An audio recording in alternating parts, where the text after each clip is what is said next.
겨울이 끔찍하게 싫은 사람들이 있습니다. 바로 수족냉증러. 손발을 꽁꽁 싸매도 시리고 빼놓으면 꽝꽝 얼고 와중에 다한증까지 있다? 그런데 당신의 손시림 수족냉증이 아니라 레이노 증후군일 수도 있습니다. 뭐요? 레이노 증후군, 추위나 스트레스 등으로 손발로 가는 말초혈관이 쪼그라들면서 피가 잘 안 통하게 되면 피부색이 변하고 저리거나 마비되는 듯한 통증까지 유발하는 질환입니다. 손발이 너무 차서 발 디딜 때나 그렇게 통증으로 느껴질 만큼 많이 시려서 아플 때가 있긴 한데 손발 시림 외의 대표적인 증상은 경계가 명확하게 피부색이 바뀌는 건데요.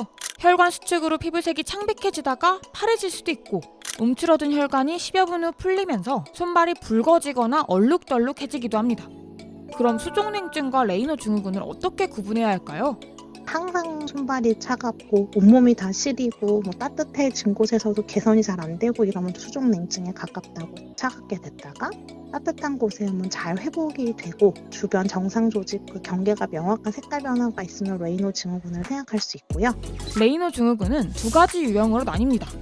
명백한 원인이 없는 1차성, 추위나 스트레스, 격한 감정 등 우리 몸을 과민하게 자극한 요소에 의해 혈관이 수축하면서 발생합니다.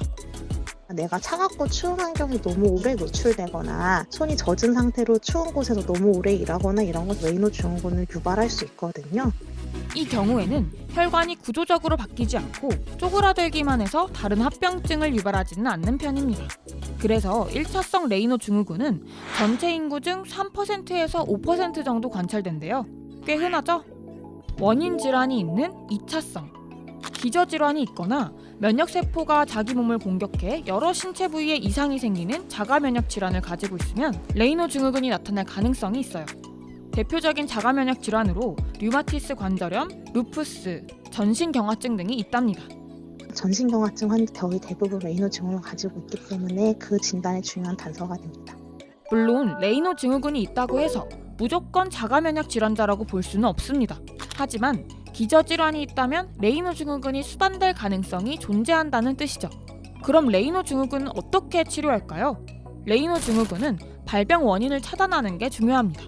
몸을 따뜻하게 유지하고 만병의 근원, 스트레스를 잘 관리하면서 때에 따라 적절한 약물 치료 등을 병행하면 호전되는 경우가 많아요. 2차성 레이노 증후군의 경우 원인 질환 관리와 치료도 중요합니다. 하지만 증상을 방치하거나 관리에 소홀하면 큰일 날 수도 있어요. 궤양이 발생하거나 또는 저절로 떨어져 나가기도 하고요. 손발가락을 절단하는 일이 생기기도 합니다. 만약 내게 레이노 증후군 증상과 비슷한 게 보인다면 병원에 가보길 추천합니다. 피부색이 명확하게 구분되면 변하는 등 증상이 나왔을 때 사진을 찍어가면 진단에 도움이 될 수 있어요. 겨울이 다가옵니다. 몸의 작은 변화도 놓치지 말고 건강 잘 챙기자고요. 추운데 아프면 더 서럽잖아요.